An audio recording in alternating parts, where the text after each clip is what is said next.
Hello everyone, আসসালামু আলাইকুম। আজকে আপনাদের জন্য নিয়ে এসেছি ভিটামিন সি এ ভরপুর সুস্বাদু মাল্টার ভর্তা। চলুন রেসিপিটি দেখে নেওয়া যাক।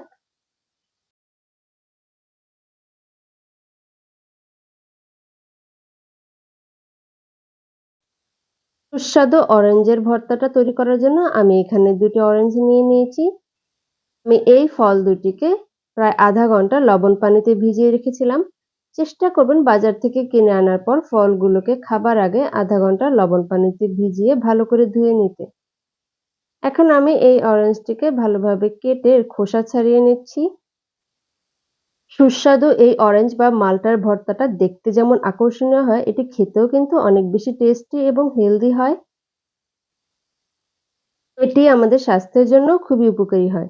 দেখতেই পাচ্ছেন আমি অরেঞ্জটাকে কিভাবে কেটে নিচ্ছি। এখানে অরেঞ্জের বাড়তি অংশটুকু আমি ছুরির সাহায্যে কেটে ফেলে দেব। একটা অরেঞ্জকে এখানে আমি প্রায় ৮টি টুকরো করে নেব। অরেঞ্জ ফলে রয়েছে প্রচুর পরিমাণে ভিটামিন সি এবং মিনারেল। এটি আমাদের শরীরের জন্য খুবই উপকারী। ছাড়া সবসময় একইভাবে না খেয়ে এভাবেও যদি ভর্তা মাখিয়ে খান তাহলে দেখবেন দেখতেও অনেক ইউনিক লাগছে আর খেতেও অনেক টেস্টি হচ্ছে।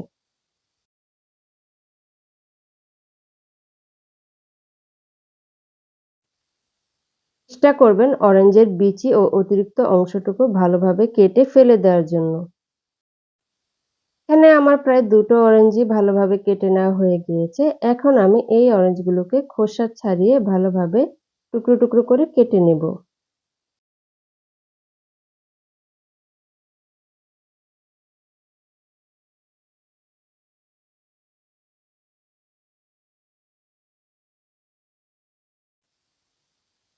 এভাবে আমার প্রায় ২টো অরেঞ্জের সমস্তটা কেটে নেওয়া হয়ে গিয়েছে। দেখতেই পাচ্ছেন আমি কিউব, কিউব করে কেটে নিয়েছি। এরপর আমি ঝালের জন্য এখানে দিয়ে দেব ১ টি কাঁচামরিচ। ঝালের পরিমাণটা আপনারা আপনাদের স্বাদ অনুযায়ী বাড়িয়ে কমিয়ে দিতে পারেন। আমি কাঁচামরিচগুলোকে ছোট, ছোট টুকরো করে কেটে নেব।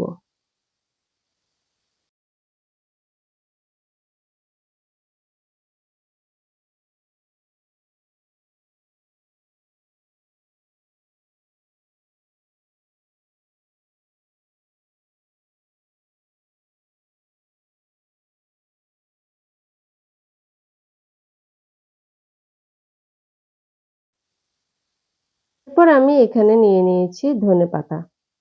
কাঁচামরিচ ও ধনেপাতাগুলোকে আমি ভালোভাবে পরিষ্কার পানিতে ধুয়ে নিয়েছি। এখন আমি এই ধনেপাতাগুলোকেও ছোট, ছোট টুকরো করে কেটে নেব। এটি অরেঞ্জ ভর্তার একটি দারুণ ফ্লেভার নিয়ে আসবে। চেষ্টা করবেন অবশ্যই ধনেপাতা কুচিটা দেবার জন্য।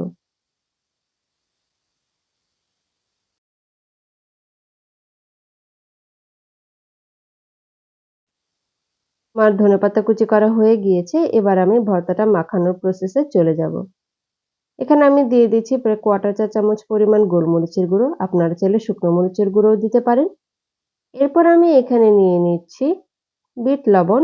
আপনারা চাইলে ঘরে থাকা সাদা লবণও ব্যবহার করতে পারেন। সেক্ষেত্রে পরিমাণে আরেকটু কম দিতে হবে।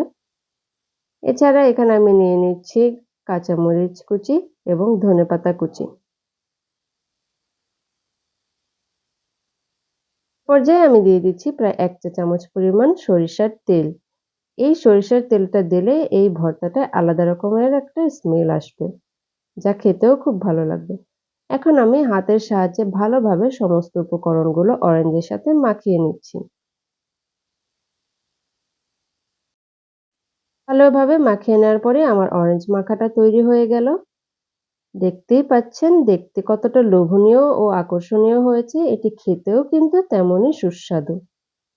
তো আপনারাও একবার বাসায় ট্রাই করে দেখেন এই ভর্তাটা এবং আমাকে কমেন্ট করে জানান কেমন হয়েছে। আশা করি আজকের রেসিপি আপনাদের কাছে ভালো লেগেছে। স্ট্রবেরি একটি বিদেশি ফল হলেও বাংলাদেশে এখন এটি প্রচুর পাওয়া যাচ্ছে। এছাড়া অনেকেই এটি ঘরে ছাদে অথবা বাগানেও চাষ করে থাকেন। বাচ্চা থেকে বুড়ো সবাই এই ফলটি খুবই পছন্দ করে। তবে আজকে আমি এই স্ট্রবেরিটিকে চেষ্টা করব ইউনিক একটা রেসিপিতে তৈরি করে দেখাবার জন্য। এখানে আমি বাজার থেকে কিনে আনা প্রায় 250 গ্রাম স্ট্রবেরি নিয়ে নিয়েছি। এগুলোকে আমি লবণ পানিতে প্রায় আধা ঘন্টার মতো ভিজিয়ে রেখেছি। চেষ্টা করবেন যে কোনো ফল প্রায় আধা ঘন্টার মতো লবণ পানিতে ভিজিয়ে নিতে। এখন আমি এই স্ট্রবেরিগুলোকে সুন্দরভাবে গোল গোল করে কেটে নেব ভর্তার জন্য। আপনারা চাইলে আপনাদের ইচ্ছা মতো লম্বালম্বিভাবেও কেটে নিতে পারেন। আজকে আমি এখানে প্রায় 250 গ্রাম স্ট্রবেরি নিয়ে নিয়েছি এবং সবগুলোকেই আমি এভাবে টুকরো করে নেব। দেখতেই পাচ্ছেন আমার স্ট্রবেরি টুকরোগুলো কীরকম হয়েছে। আপনারা চাইলে লম্বালম্বি টুকরো বা যে কোনো শেপে টুকরো করে নিতে পারেন, এটা আপনাদের ইচ্ছে অনুযায়ী। স্ট্রবেরি একটি সুস্বাদু ফল, এটি খেতেও যেমন সুস্বাদু, এটি দেখতেও কিন্তু খুবই আকর্ষণীয়। তবে আজকে যে ভর্তাটা তৈরি করব, এই ভর্তাটাও কিন্তু অনেকটা ইউনিক হবে। চেষ্টা করবেন বাড়িতে একবার হলেও এই ভর্তাটা মাখিয়ে খেতে, এবং আপনি যদি কাউকে এই ভর্তাটা একবার খাওয়ান, ট্রাস্ট মি, সে আপনার প্রশংসা করতে বাধ্য হয়ে যাবে। তো এখানে আমার সবগুলো স্ট্রবেরি কেটে নেওয়া হয়ে গিয়েছে। এখন আমি এটিকে একটি পরিষ্কার পাত্রে তুলে নিচ্ছি।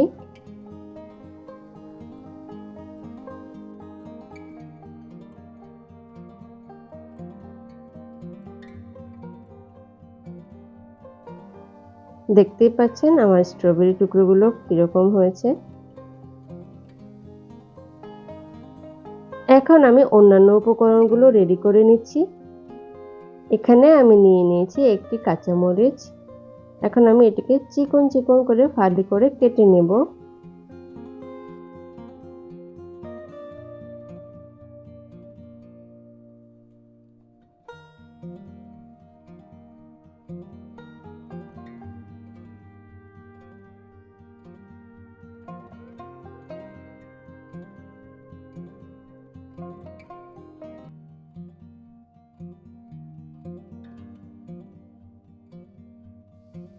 কাঁচামরিচ কুচি স্ট্রবেরি ভর্তায় আলাদা রকমের একটি ফ্লেভার আনবে।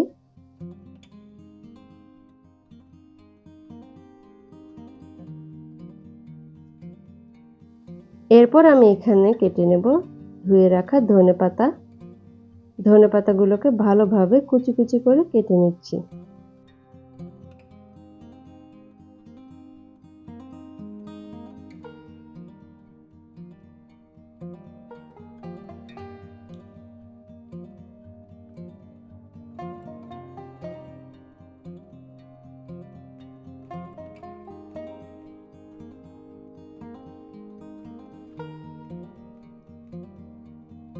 আর ধনেপাতাগুলো কুচি করে নেওয়া হয়ে গিয়েছে। এখন আমি সমস্ত উপকরণগুলোকে স্ট্রবেরির সাথে মাখিয়ে নেব। এখানে আমি নিয়ে নিয়েছি ধনেপাতা কুচি ও কাঁচামরিচ কুচি।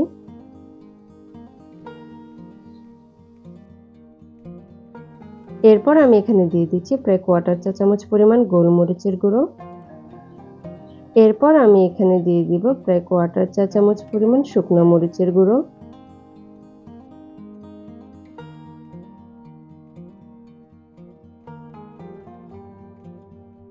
এরপর আমি দিয়ে দিব বিট লবণ স্বাদ মতো। আপনারা চাইলে ঘরে থাকা সাদা লবণও ব্যবহার করতে পারেন।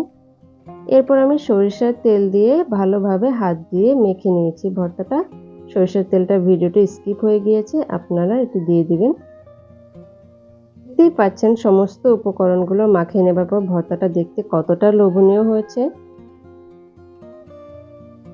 আপনারা একবার হলেও বাসায় এই ভর্তাটি ট্রাই করে দেখবেন, এটি খেতে অত্যন্ত সুস্বাদু হয়। আমার আজকের রেসিপি কেমন লাগলো অবশ্যই কমেন্ট করে জানাবেন।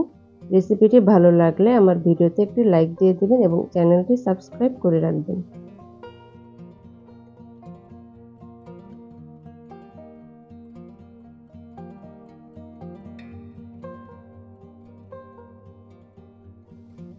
আমার পরবর্তী ভিডিও দেখার আমন্ত্রণ জানিয়ে আজকে এখানেই বিদায় নিচ্ছি। সবাই ভালো থাকবেন, সুস্থ থাকবেন। আল্লাহ হাফেজ।